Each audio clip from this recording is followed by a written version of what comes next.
दुनिया वाकई अजीब है। कई बार जो दिखता है असल में वो होता नहीं, और कई बार जो होता है असल में दिखता नहीं। ये कत्ल की कहानी भी कुछ वैसी ही है। जिस शख्स की मौत होती है, मौके से उसकी लाश भी मिलती है और सुसाइड नोट भी मिलता है। वहां से मौत के सबूत भी मिलते हैं और मौत की वजह भी। इन सभी को देखकर पुलिस भी मान लेती है कि ये आत्महत्या का ही केस है।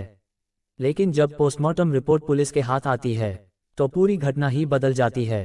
अब पुलिस फिर से तफ्तीश शुरू करती है। फिर जो कहानी सामने आती है तो उसे जानकर पुलिस भी दंग हो जाती है। आज क्राइम की कहानी में मध्य प्रदेश के एक बेहद ही सस्पेंस थ्रिलर मर्डर मिस्ट्री की सच्ची कहानी। मध्य प्रदेश की राजधानी भोपाल का सेंट्रल जेल। साल 2019, तारीख 29 जून। इस दिन पैरोल पर जेल से निकले कैदी को लौटना था। 14 दिन की पैरोल पर जाने के बाद जेल प्रशासन को भी उसके लौटने का इंतजार था। तभी जेल प्रशासन को लोकल पुलिस से एक सूचना मिलती है। सूचना थी कि उस कैदी की मौत हो गई है। हत्या के केस में उम्र कैद की सजा मिलने और जेल की जिंदगी से परेशान होकर उसने घर में ही आत्मदाह कर लिया। लोकल पुलिस ने बताया कि कैदी ने एक सुसाइड नोट भी छोड़ा है। हैंडराइटिंग भी उसी की है और मौत की वजह भी बताई है। इसलिए अब उसके शव का पोस्टमार्टम कराकर केस को बंद करने की तैयारी है। ये जानकर जेल प्रशासन भी उस कैदी के केस को बंद करने के लिए लोकल पुलिस के फाइनल रिपोर्ट का इंतजार करने लगा। जिस कैदी की मौत हुई थी उसका नाम था राजेश परमार। उम्र तकरीबन 34 साल। वह मध्य प्रदेश के भोपाल के नीलबड़ एरिया के हरिनगर में रहता था। इस पर साल 2014 में एक हत्या का आरोप था। उसी केस में इसकी गिरफ्तारी हुई थी। साल 2016 में उसे कोर्ट ने आजीवन कारावास की सजा सुनाई थी, जिसके बाद से वो जेल में ही था। उसी समय राजेश के पिता की मौत हो गई थी। इसी वजह से उसे 14 दिनों की पैरोल मिली थी। इसलिए 15 जून को वो पैरोल पर बाहर आया था। 29 जून को उसकी पैरोल खत्म होने वाली थी। इस वजह से उसे हर हाल में 29 जून को जेल में लौटना था। लेकिन 29 जून की सुबह ही उसके घर से आग की लपटें निकलने लगी थीं, जिसे देख आसपास के लोगों ने पुलिस को सूचना दी। फायर ब्रिगेड की गाड़ियां और लोकल पुलिस मौके पर पहुंची। आग बुझाने पर देखा गया तो एक युवक बुरी तरह से जल चुका था। चेहरा और शरीर भी पूरी तरह से जला हुआ था। देखकर ही वो मरा हुआ लग रहा था। फिर भी पुलिस ने आखिरी उम्मीद में उसे तुरंत अस्पताल में भर्ती कराया, जहां डॉक्टरों ने मृत घोषित कर दिया। अब पुलिस ने घर की तलाशी ली तो एक सुसाइड नोट भी मिला, जिसमें लिखा था कि पिता की मौत होने से वो दुखी था। अब परिवार में कोई उसे पैरोल भी नहीं दिलाएगा। इस वजह से वो अब दुनिया से निराश हो चुका है। लिहाजा वो आग लगाकर आत्महत्या कर रहा है। इसके लिए कोई दूसरा जिम्मेदार नहीं है। अब ये सुसाइड नोट के आधार पर पुलिस ने भोपाल सेंट्रल जेल को भी सूचना दी। शव को पोस्टमार्टम के लिए भेज दिया। साधारण सुसाइड केस की तरह पुलिस ने भी इसे एक तरह से बंद कर दिया। उधर पोस्टमार्टम के बाद शव को रिश्तेदारों को सौंप दिया गया। रिश्तेदारों ने भी शव का अंतिम संस्कार कर दिया। लेकिन इस पूरे केस में 24 घंटे बाद नया मोड़ आया, जब वहां की पुलिस को राजेश परमार की पोस्टमार्टम रिपोर्ट मिली। उस समय के भोपाल पुलिस के नए एसपी अखिल पटेल के पास नीलबड़ का एरिया था। इन्होंने जब पोस्टमार्टम रिपोर्ट देखी तो चौंक गए। रिपोर्ट में लिखा था कि गला दबाने से जान गई है, यानी मौत की वजह आग या धुएं से दम घुटना नहीं बल्कि गला दबाकर हत्या हुई है।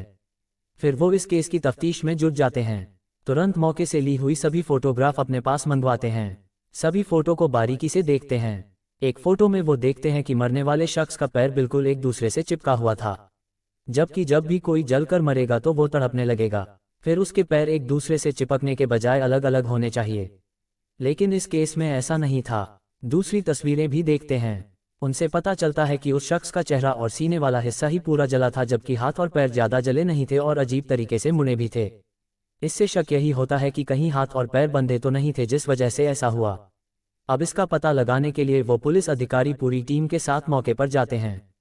घटनास्थल को बारीक से देखते हैं। फिर आसपास के लोगों से पूछताछ करते हैं तो पता चलता है कि एक दिन पहले जब राजेश परमार के साथ एक या दो और लोग भी देखे गए थे। अब पुलिस इस केस की फाइल को बंद करने की जगह फिर से खोलती है, जांच शुरू करती है। अब पुलिस को यह शक हुआ कि जिसकी मौत हुई उसकी पहले गला घोंटकर हत्या की गई, लेकिन राजेश को जब सुसाइड ही करना था तो उसकी पहले हत्या क्यों की गई? अगर किसी ने गला दबाया तो वो कौन था? अब पुलिस के सामने ये भी सवाल था कि कहीं ऐसा तो नहीं कि मरने वाला राजेश ही ना हो। अगर ये राजेश नहीं है तो फिर कौन था? इन सब सवालों का पता लगाने के लिए पुलिस ने उसके मोबाइल नंबर का पता लगाया। फिर रिश्तेदारों के जरिए उसका एक नंबर मिला जो जेल से आने के बाद एक्टिव था, लेकिन अब बंद था। उसकी आखिरी लोकेशन भी भोपाल की ही थी। पुलिस ने जब उसके फ़ोन की कॉल डिटेल चेक की तो एक नंबर पर कई बार बात होने की जानकारी हुई, लेकिन जब उस नंबर पर संपर्क किया गया तो वो भी बंद था। वो नंबर था निहाल नामक युवक का। अब पुलिस के सामने निहाल को खोजने की चुनौती थी, और मन में सवाल ये भी आ रहा था कि कहीं निहाल ही तो नहीं मारा गया। इसके अलावा और भी कई सवाल। फिलहाल पुलिस उसकी तलाश में जुट गई। फिर पता चला कि निहाल मूल रूप से बिहार का रहने वाला है और पहले राजेश के मकान में ही किराए पर रहता था, लेकिन कुछ महीने से यहाँ से दूसरे मकान में शिफ्ट हो गया था। अब पुलिस की जांच में निहाल की लोकेशन गुजरात में मिली। इसके बाद पुलिस की एक टीम गुजरात पहुंची और दबोच लिया। इसके बाद जब उससे कड़ाई से पूछताछ हुई तब उसने जो कहानी बताई वो बेहद ही चौंकाने वाली थी। निहाल ने बताया कि जेल से पैरोल पर आने के बाद राजेश ने उससे संपर्क किया था। फोन पर बात हुई और वो उससे मिलने भी गया था। बातचीत के दौरान वो काफी परेशान था, इमोशनल भी था, क्योंकि पिता की मौत के बाद उसे अब जिंदगी में शायद ही कभी पैरोल मिलने की उम्मीद थी। इसीलिए उसने सोचा था कि वो दुनिया की नज़रों में हमेशा के लिए मर जाए और असल में जिंदा भी रहे। इसके लिए उसने कुछ क्राइम सीरीज देखी थी, जिसके बाद एक खौफनाक आइडिया अपनाया। इसके लिए उसने घर में रहने वाली एकमात्र मां को पूजा करने के बहाने 23 जून को ही बाहर भेज दिया था। इसके बाद साजिश रची कि 29 जून को पैरोल खत्म होने के बाद भी उसे जेल नहीं जाना पड़े। इसलिए 28 जून को ही किसी दूसरे शख्स को अपनी जगह मारकर दूर कहीं चले जाने की तैयारी में जुट गया। इस काम में मदद के लिए उसने मुझे बुलाया, लेकिन मैंने साफ मना कर दिया। इसके बाद उसने 1 लाख रुपये का लालच दिया और कुछ पैसे एडवांस में भी दिए, इसीलिए उसके झांसे में आ गया। इस तरह 29 जून को पैरोल खत्म होने से ठीक एक दिन पहले यानी 28 जून को ही हम दोनों की मुलाकात हुई। 28 जून की शाम को ही दोनों घर पर ही फोन छोड़कर घूमने निकले ताकि लोकेशन ट्रेस ना हो सके। इसके बाद एक पेट्रोल पंप के पास राजेश को अपने ही उम्र और लंबाई वाला एक युवक मिला। उस युवक ने अपना नाम राजू रैकवार बताया था और दोनों फिर बातचीत करते हुए दोस्त बन गए। बातों ही बातों में दोनों ने राजू को घर पर पार्टी करने और शराब पीने के लिए तैयार कर लिया। राजू मजदूरी करता था, इसलिए खाने और शराब के लालच में तुरंत तैयार हो गया। राजू भी दोनों के साथ राजेश के घर पर आ गया। यहाँ पर राजू को इन दोनों ने खूब जमकर शराब पिलाई। जब उसने अपना होश खो दिया तभी राजेश ने उसकी गला दबाकर हत्या कर दी। इसके बाद उसके हाथ और पैर को रस्सी से बांध दिया ताकि अगर जिंदा भी हो तो आग से बच ना सके। हाथ पैर बांधने के बाद उसे फर्श पर लिटाया और घर में रखी किताबों को उसके ऊपर डाल दिया।